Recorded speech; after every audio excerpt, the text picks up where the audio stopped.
काली अंधेरी रात में जंगल की किसी सुनसान सड़क पर अगर आपको कोई अनजान मिल जाए तो उसे कभी लिफ्ट नहीं देनी चाहिए। रवि कार में है।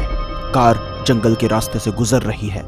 आधी रात का समय है। तभी एक लड़की उसे रोकने का इशारा करती है। राहुल लड़की को देखकर गाड़ी रोकता है। गाड़ी लड़की के पास आकर रुक जाती है और रवि उससे पूछता है, एक्सक्यूज मी, आप इस वक्त इस सुनसान जंगल में? जी, मेरा नाम उषा है। मेरे घर वाले जबरदस्ती मेरी शादी किसी ऐसे इंसान से कराना चाहते हैं जिसे मैं जानती तक नहीं, जबकि मैं किसी और से प्यार करती हूँ और उसी से शादी करना चाहती हूँ। इसलिए मैं घर से भाग आई। प्लीज आप मेरी मदद कर दीजिए, प्लीज। जिसके साथ भाग रही हो वो कहाँ है? मतलब तुम्हारा बॉयफ्रेंड? मैंने फोन किया था, लेकिन वो पहले से ही किसी मुसीबत में फंसा हुआ है। उसने कहा कि जैसे तैसे मैं रात काट लूँ यहाँ, वो सुबह तक मुझे रिसीव कर लेगा। अगर आप मुझे शहर तक लिफ्ट दे दे तो मैं कहीं होटल में रुक जाऊंगी, प्लीज। ठीक है, कोई बात नहीं, बैठ जाओ। रवि उषा को अपने साथ लेकर जाने को तैयार हो गया, लेकिन उसे क्या पता था कि वो एक बेसहारा लड़की को नहीं बल्कि अपनी मौत को लिफ्ट दे रहा है। लड़की अपना बैग उठाती है तो उसकी आंखों में बदलाव दिखते हैं। उसकी नॉर्मल आंखें लाल हो जाती हैं, लेकिन फिर जब वो रवि की तरफ पलटती है तो वो फिर नॉर्मल होती है। वो हल्के से स्माइल करते हुए बोलती है, थैंक यू वेरी मच। आप नहीं होते तो। इट्स ओके, लेकिन अगर तुम्हें बुरा न लगे तो तुम हमारे घर रह सकती हो। अपने बॉयफ्रेंड को वहीं बुला लो। मगर आपकी फैमिली? अरे उसकी चिंता मत करो, मेरी वाइफ बहुत सुलझी हुई लेडी है, कोई टेंशन नहीं होगी। आप बहुत अच्छे हैं। हाय रवि। रवि ये उषा है जया। इसके पेरेंट्स इसकी जबरदस्ती कहीं और शादी करना चाहते थे। एक घर से भागते हुए मुझे जंगल के रास्ते में मिली तो मैंने इसे एक रात के लिए यहाँ घर पे ले आया। सुबह इसका बॉयफ्रेंड इसे लेने आ जाएगा। और उषा, ये मेरी वाइफ है। हेलो। अच्छा किया आपने जो इन्हें साथ ले आए।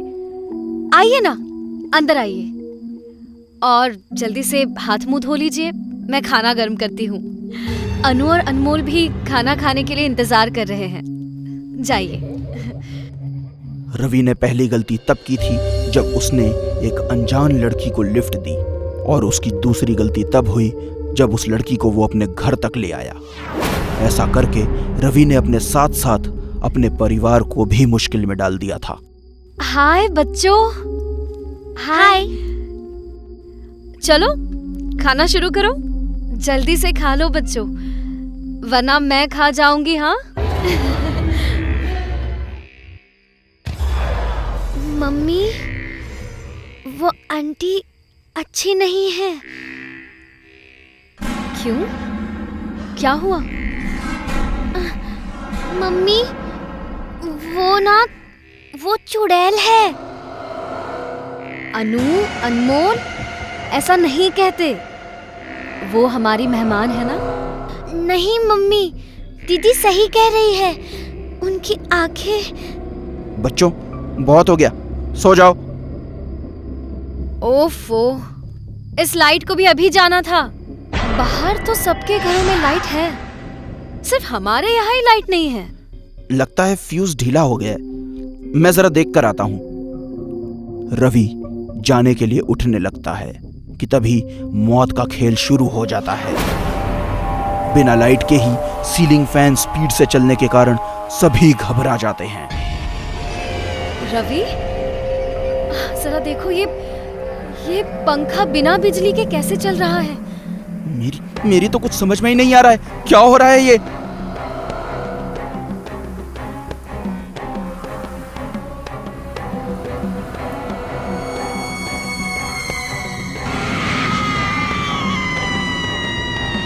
बच्चों ने सही कहा था तुम दोनों को, आंटी चुड़ैल है और अब ये चुड़ैल आंटी तुम सबको खा जाएगी।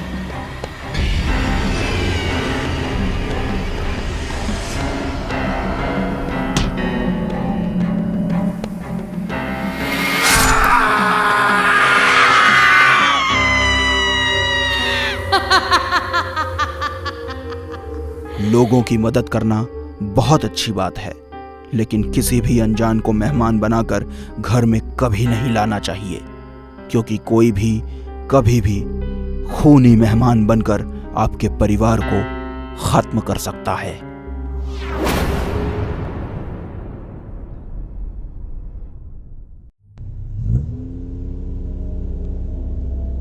सुनसान सड़क पर राजेश और सुजीत गाड़ी ड्राइव करते हुए जा रहे थे। दोनों नशे में धुत थे। उनको ये तक होश नहीं था कि वो जा कहां रहे हैं। यार आज की पार्टी में मजा ही आ गया। फुल ऑन एंजॉय, है ना?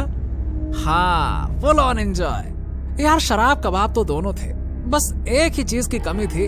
कबाब और शराब के साथ शबनम भी होती तो मजा आ जाता यार, क्यों? हाँ। यार बस उसी की कमी थी, सही कहा। गाड़ी चलाते चलाते उनको सामने एक औरत दिखाई दी। उसे देख राजेश ने गाड़ी रोक दी। वो औरत लाल रंग के जोड़े में थी। उसने अपना चेहरा घूंघट से ढका हुआ था। वेल एक्सक्यूज मी, कहाँ जाना है आपको? अरे कहो तो कहीं छोड़ दूं मैं, क्यों? उस औरत ने सामने रास्ते की तरफ हाथ करते हुए दिखाया। राजेश ने उसे गाड़ी में बैठने के लिए कहा। वो औरत गाड़ी के पिछले सीट में बैठ गई। वैसे मैडम, आप इतने सुनसान रास्ते में अकेली क्या कर रही थी? अरे आप जैसी खूबसूरत औरत को ऐसे अकेले घूमना शोभा थोड़ी देता है, क्यों? ऐसा कहकर राजेश और सुजीत ने गाड़ी के सामने वाले शीशे में उस औरत को देखा। उसे देखते ही राजेश ने जोर से ब्रेक लगाया। उस औरत का चेहरा घूंघट के अंदर बिल्कुल काला दिख रहा था और खून से सना हुआ। उसके हाथ भी काले और खून से सने हुए थे। क्या हुआ? गाड़ी क्यों रोक दी? मंजिल तक नहीं जाना क्या? नेहा और मिहिर मुंबई में रहते थे। मिहिर जॉब के लिए राजस्थान से मुंबई आया था। एक कंपनी में जॉब लगने के बाद मिहिर बहुत खुश था। गांव में उसके माँ बाप रहते थे। मिहिर साल में 3-4 बार गांव आता जाता और अपने माँ बाप के साथ रहता। मिहिर की माँ हमेशा उससे शादी के लिए पूछती रहती। बेटा, कब तक तू ऐसे ही अकेला रहेगा? अब तो मैं तुम्हारी एक नहीं सुनूंगी। मैंने लड़की देखना शुरू कर दिया है। अरे माँ, क्या तुम भी रोज एक ही बात पे अटक जाती हो? अरे कर लूंगा ना शादी, पहले कोई अच्छी लड़की तो मिल जाए, फिर देख लेंगे। वही तो मैंने अपने पास के गांव की कुछ लड़कियां पसंद की है। जब तुम गांव आओगे तब दिखाऊंगी। अरे जो तुम्हें अच्छा लगे वो करो माँ। बस अब मुझे जॉब के लिए देर हो रही है, मैं निकल रहा हूँ, ठीक है? चलो चलो, फोन रखता हूँ, बाय बाय। मिहिर ने कॉल कट किया और अपने काम के लिए निकल गया।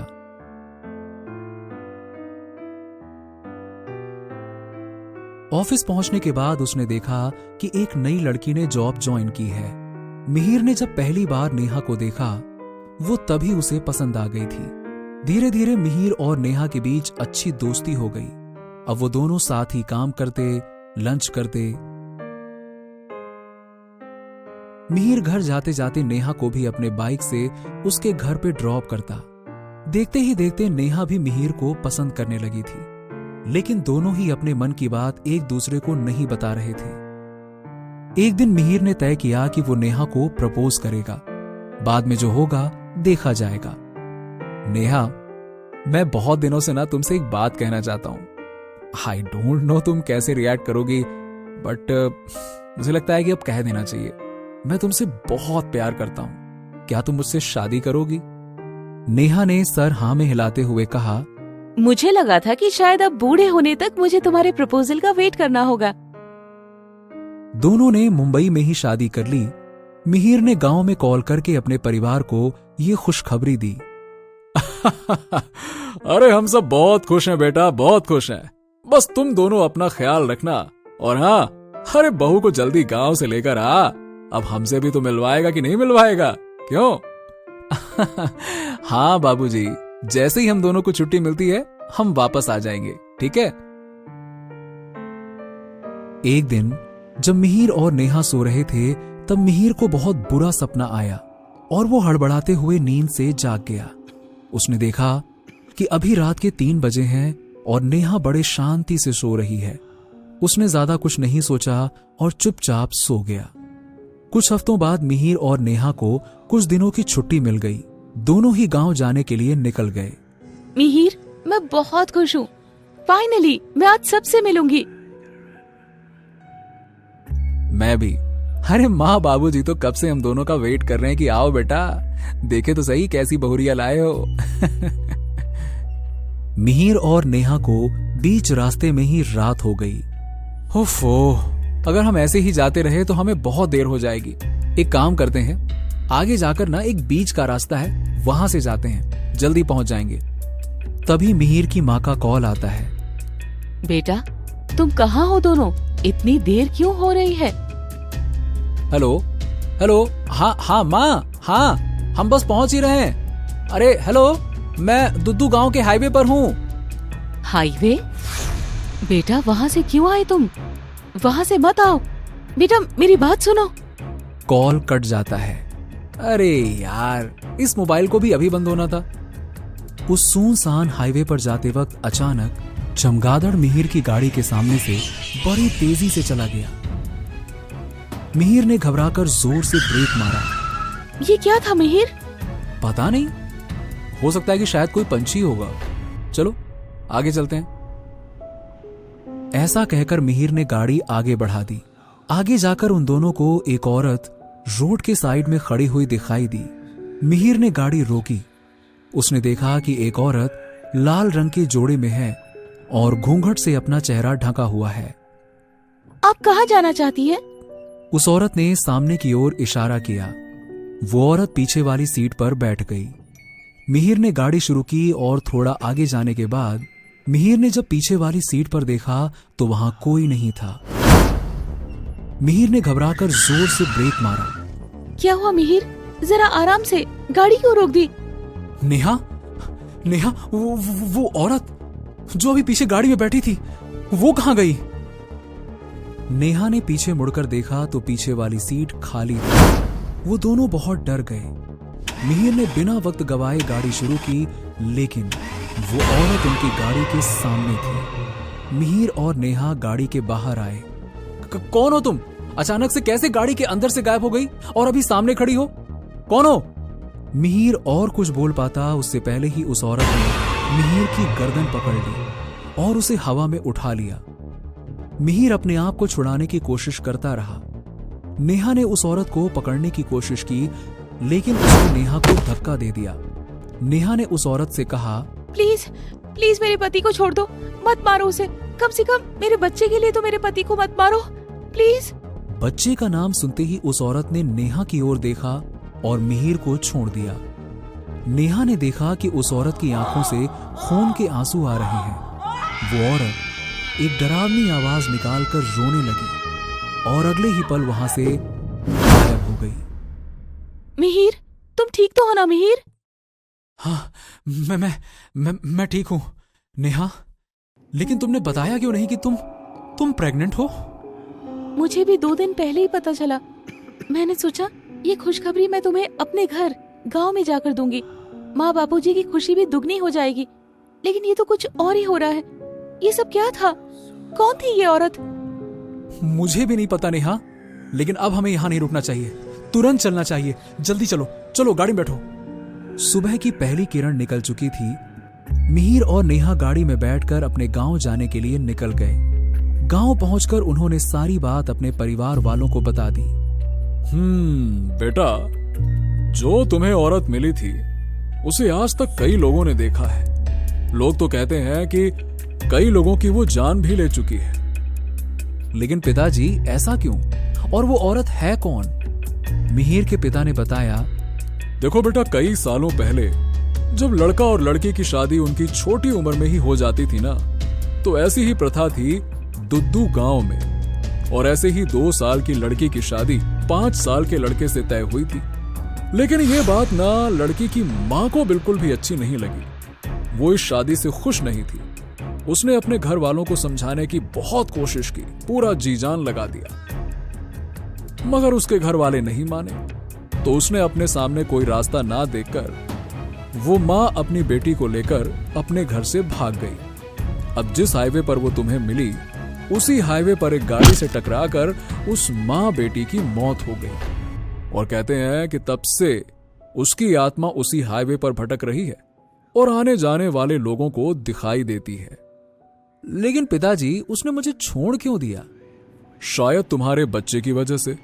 आखिर एक माँ ही तो दूसरे माँ का दर्द समझ सकती है ना बेटा।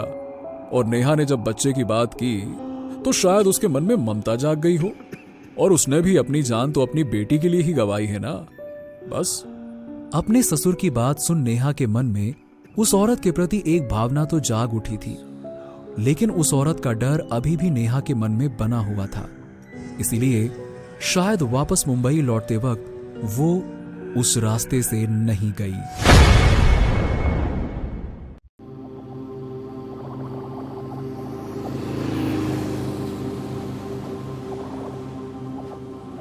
जय, बाइक रोको।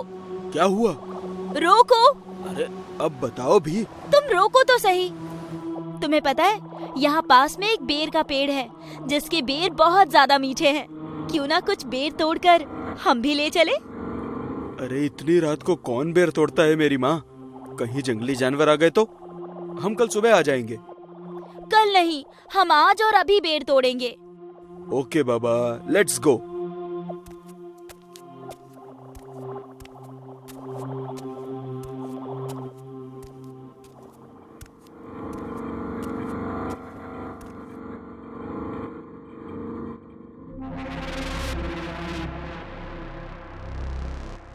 बेर तो वाकई में बहुत मीठे हैं। क्या हुआ? कांटा चुभ गया। दिखाओ मुझे।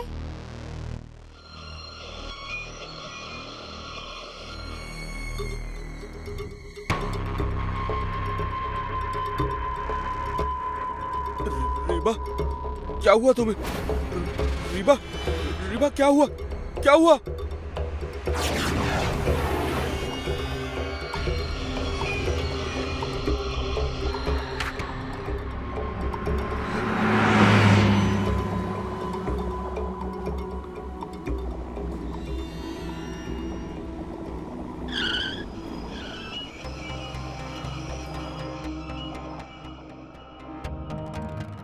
बचाओ! बचाओ! भूत! भूत! बचाओ!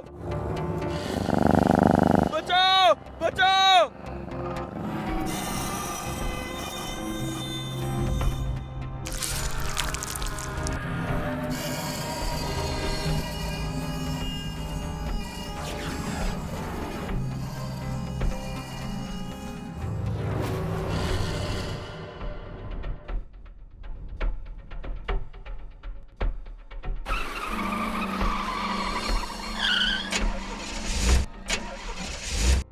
Hello, Mantu mechanic.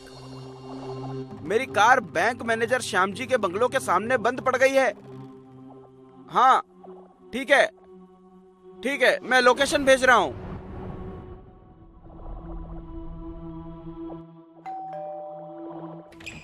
अरे डॉक्टर किशोर, मेरे भाई, आओ आओ, अंदर आओ। हाँ तो बताओ, आज हमारे घर का रास्ता कैसे भूल गए डॉक्टर साहब? अरे कुछ नहीं श्याम, वो मैं अपने घर जा रहा था, पर आपके घर के सामने मेरी कार बंद पड़ गई, तो बस इसीलिए आ गया। मतलब कार बंद नहीं होती तो तुम अपने दोस्त के घर कभी नहीं आते? ऐसी बात नहीं है यार। क्या बात है? तू थोड़ा परेशान लग रहा है, क्या हुआ तुझे?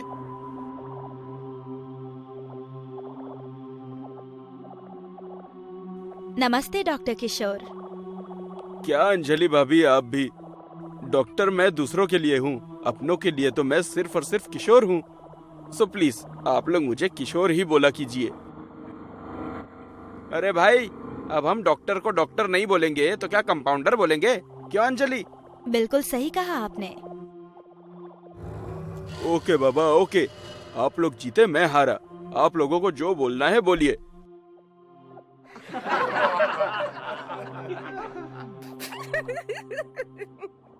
ये हुई ना बात। वैसे किशोर, मैं और अंजलि तुझसे बहुत नाराज हैं। क्यों? क्यों क्या? तू हमसे मिलने कभी आता ही नहीं है, बस फोन पर कहता रहता है आज आ रहा हूँ, कल आ रहा हूँ, बस यही बात। अब क्या बताऊं यार, जब से सीनियर डॉक्टर बना हूँ मुझे किसी से मिलने तो छोड़ो, खाने पीने तक का भी टाइम नहीं मिलता है। ऊपर से ऑपरेशन के केसेस इतने आते हैं कि पूछो ही मत। पापा, मम्मी,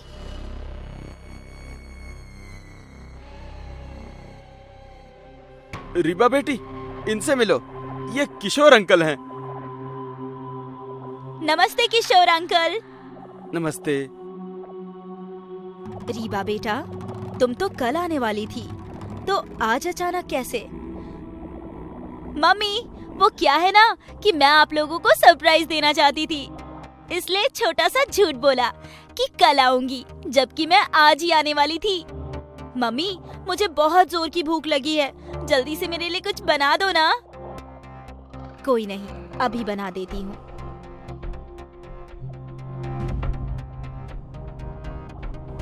श्याम, ये लड़की कौन है? तुम्हारी बेटी को तो बचपन में ही तुम और अंजलि ने मिलकर मार दिया था ना? नहीं यार, हमारी हिम्मत नहीं हुई एक छोटी सी बच्ची को मारने की। श्याम, तुम लोगों ने इसे ना मारकर बहुत बड़ी गलती कर दी है। लेकिन यार, किसी को मारना भी तो गलत है। हाँ, पर शैतान को मारना गलत नहीं होता है। यार, रीबा मेरी और अंजलि की बेटी है, हमारा खून है, और माँ बाप अपनी ही बेटी को कैसे मार सकते हैं? ये मत भूलो, वो किसी की बेटी होने से पहले एक शैतान बिल्ली है। भूल गए? इसके पैदा होने पर तुम्हारे घर के आसपास दिन रात बिल्लियां ही मंडराती थी, रोती थी। तब मैंने ही बताया था कि ये बिल्लियों की 9 जिंदगियां होती हैं, लेकिन अगर कोई भी बिल्ली अपने पहले की 8 जिंदगी पूरी तरह से जी लेती है और इस दौरान वो किसी बीमारी या एक्सीडेंट से नहीं मरती है, तो उसे अपनी आखिरी यानी एक 9वीं जिंदगी एक इंसान के तौर पर गुजारनी पड़ती है। और अगर उसके मुंह पर इंसानी खून लग जाता है तो वो भूत बिल्ली बनकर लोगों का शिकार करती है। और इत्तेफाक से तुम्हारी बेटी भी एक ऐसी ही बिल्ली है और उसके मुंह पर खून लग चुका है। मतलब तूने कल पूछा था ना कि परेशान क्यों है, तो सुन, ये है तेरी बेटी का सच। जब इतने अंधेरे में तूने उसका चेहरा ही नहीं देखा तो इतना यकीन के साथ कैसे कह सकता है कि वो रीबा ही थी?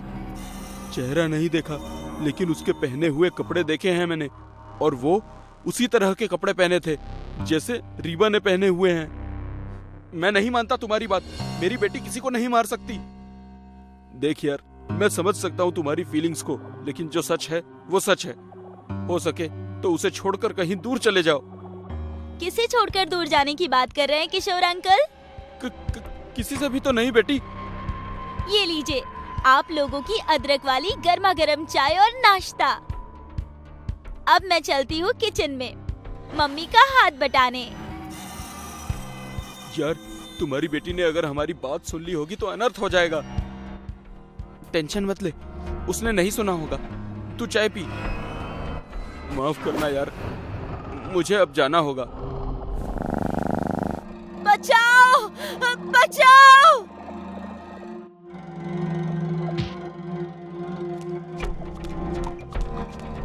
घबराओ मत अंजलि, मैं आ गया हूँ। रीबा बेटी, वो तुम्हारी माँ है और मैं तुम्हारा पापा।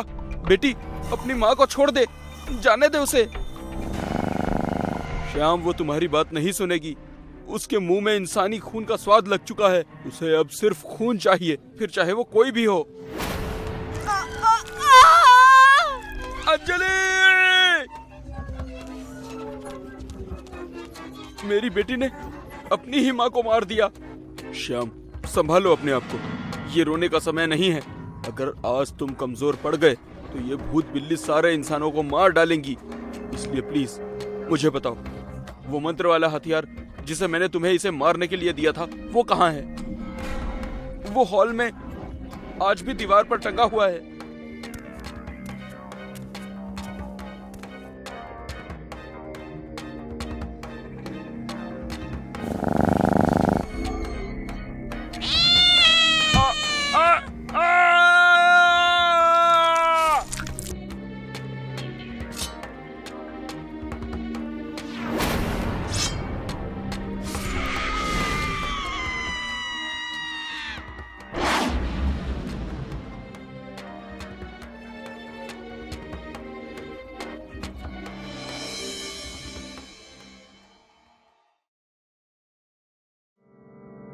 आज की हमारी कहानी का आधार है जरूरत से ज्यादा बड़ी महत्वाकांक्षा। कुछ कर गुजरने की, कुछ हासिल करने की महत्वाकांक्षा धरती पर पैदा होने वाले लगभग हर प्राणी के अंदर उफान मारती है। अच्छाई के रास्ते पर चलकर अगर कोई अपनी महत्वाकांक्षा को पूरा करता है तो ऐसे सफल व्यक्ति का इस धरती पर कोई मुकाबला नहीं। लेकिन अगर अपनी ऊंची महत्वाकांक्षा को हासिल करने के लिए कोई खून बहाने पर उतर आए तो ऐसे व्यक्ति का अंत भयानक होता है।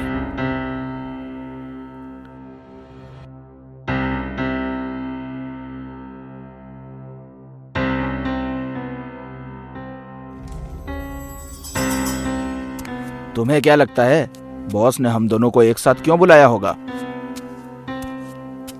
परेशान क्यों होते हो भाई? बॉस के पास ही तो जा रहे हैं, अभी पता चल जाएगा। और भाई राजू, कैसे हो? घर में सब ठीक? जी साहब, सब अच्छे हैं। तुम भी न रवीश, कितनी बार समझाया है मैंने तुम्हें कि चपरासी, लिफ्टमैन, हाउसकीपिंग वालों से बात मत किया करो, तुम्हारे स्टैंडर्ड से मैच नहीं खाता है। वो और मैं, हम दोनों इंसान हैं समर, और हम दोनों ही अपना अपना काम कर रहे हैं, इसलिए हमें हर इंसान का आदर सम्मान करना चाहिए। आदर सम्मान? अपनी भाषा तो देखो, गांव की किसी गंवार जैसी लग रही है। हाँ बॉस, आपने बुलाया? Yes yes my boy, come in, अंदर आ जाओ। समर भी आया है ना? Yes yes sir, I am also in sir. Good, आ जाओ, बैठो। क्या बात है सर, आज आप कुछ सीरियस लग रहे हैं। जिंदगी में कभी कभी कुछ फैसले लेने में बहुत मुश्किल होती है। मैं भी इसी मुश्किल वक्त से गुजर रहा हूं, इसलिए तुम्हें सीरियस दिखाई दे रहा हूं। खैर, आज मैंने इस कंपनी की जिम्मेदारी से फ्री होने का फैसला ले लिया है, और इस थोड़े से समय में तुम दोनों ने इस कंपनी के लिए बहुत कुछ किया है। इसलिए किसी नए इंसान को हायर करने की बजाय सोचा कि तुम दोनों में से किसी एक को कंपनी का सीईओ बना दूं। लेकिन तुम दोनों में से किसी एक का चुनाव करना मेरे लिए बहुत मुश्किल था, लेकिन किसी एक का ही चुनाव करना जरूरी भी था। लगता है भगवान ने मेरी सुन ली। मैं उम्र और तजुर्बे दोनों में रवीश से बड़ा हूं, मैं ही सीईओ बनूंगा। कल नए सीईओ की ऑफिशियल इंफॉर्मेशन सब जगह दे दी जाएगी। सो कल से Balraj group of information technology का नया सीईओ होगा रवीश।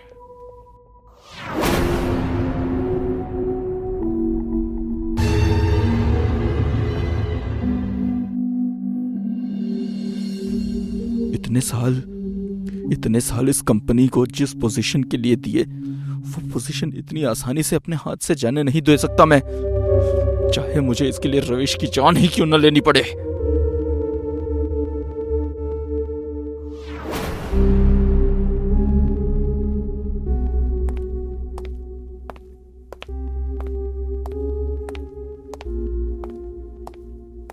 Congratulation CEO sir. अरे क्या भाई, वैसे सच कहूं तो ये पोस्ट मुझे नहीं, तुम्हें मिलनी चाहिए थी। तो पोस्ट मुझे दे दो। अरे मजाक कर रहा हूं, चल सेलिब्रेट करते हैं, आज की पार्टी मेरी तरफ से।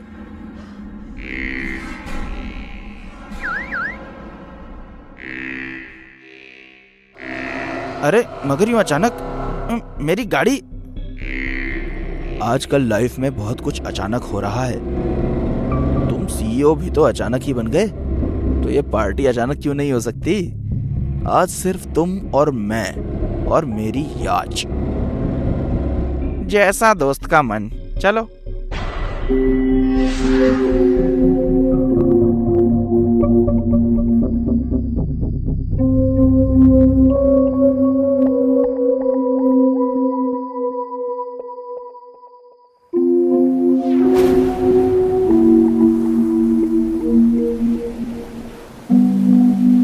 समर, जैसी उथल पुथल इस समुंदर में आज हो रही है, वैसी ही उथल पुथल आज मुझ में हो रही है।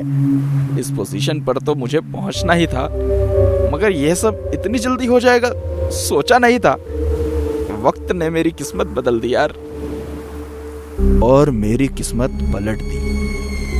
ये सब जो तुझे मिला है ना रवीश, वो मेरी किस्मत में था। तूने मुझसे मेरी किस्मत छीनी है। समर, कहना क्या चाहते हो? अब मैं कुछ कहना नहीं चाहता रवीश, अब करना चाहता हूं, और वो मैं करके ही रहूंगा। समर, तुम कुछ अजीब रिएक्ट कर रहे हो। मुझे लगता है हमें यहां से जाना चाहिए। हम नहीं, सिर्फ तुम जाओगे इस दुनिया से दूर, हमेशा हमेशा के लिए। ये क्या बकवास है समर? मैं तुम्हारे इस घटिया मजाक को नहीं झेल सकता। वापस चलो।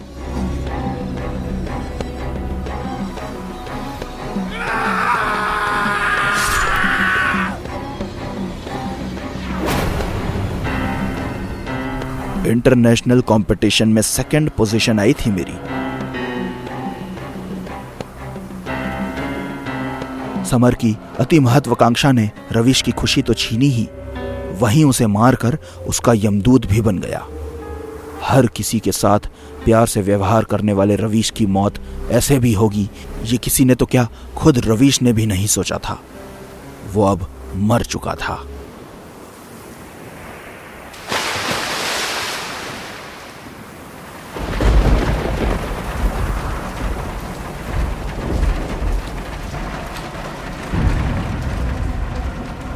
हर जगह तलाश लिया है सर, रवीश का कहीं कुछ पता नहीं चल रहा। लगता है सीईओ की पोस्ट मिलने का पता चलते ही उसने अपने असली रंग दिखाने शुरू कर दिए हैं। कहीं किसी 5 स्टार होटल के रूम में पड़ा होगा शराब पीकर। खैर, वक्त को शायद यही मंजूर था कि सीईओ रवीश नहीं तुम बनो। Are you sure sir? तुम्हें मेरे फैसले पे कोई शक है? नो सर, बिल्कुल नहीं। मेरे कहने का मतलब था कि कल तक का वेट कर लेते हैं। वक्त और बिजनेस किसी के लिए नहीं ठहरता समर। अनाउंसमेंट कल के लिए टाल दो और तैयारी करो। जी सर, थैंक यू।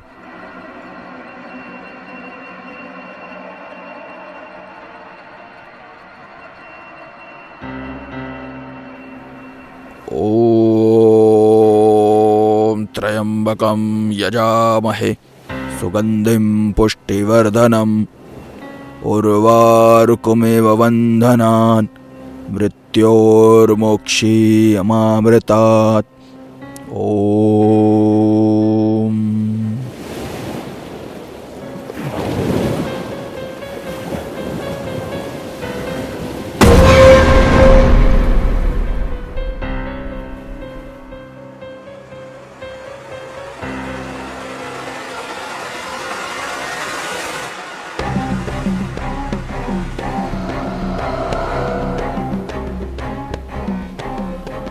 प्रभु की इच्छा लाई है, प्रभु की इच्छा लाई है तुझे मेरे पास। उन्हें भी न्याय चाहिए, तुझे भी न्याय चाहिए। मिलेगा, न्याय मिलेगा। ओम भट।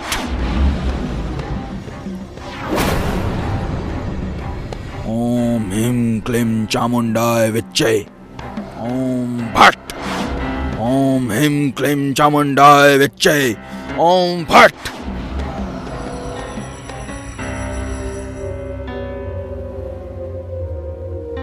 जा बालक, न्याय कर।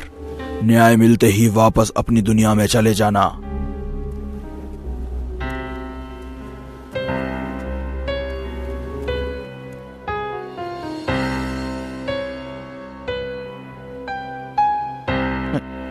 देख जॉनी, ये मेरा प्रमोशन डे है, सब कुछ बहुत ही बढ़िया होना चाहिए, कुछ एवरेज नहीं होना चाहिए, समझा? सीईओ की अनाउंसमेंट है ये, सीईओ की। हाँ ठीक है, रख।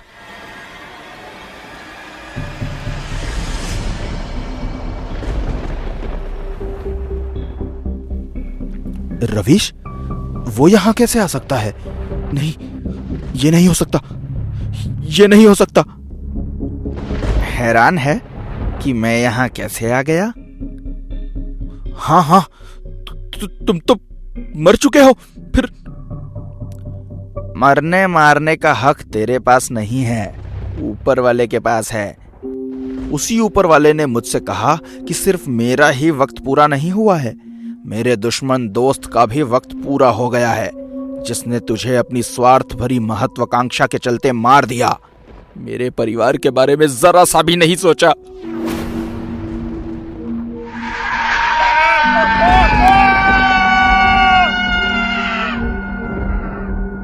रवीश, रवीश देख, मैंने तेरे साथ गलत किया है, क्योंकि मैं गलत आदमी हूं यार। पर तू तो सही है ना, अच्छा इंसान है यार।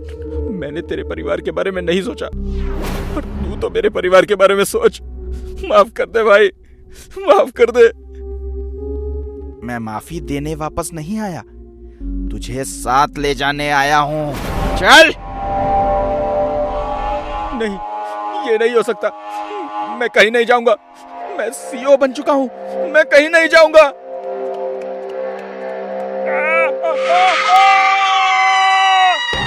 भागता कहाँ है आस्तीन के सांप? तेरा फन कुचलने के लिए ही तो मैं आया हूं।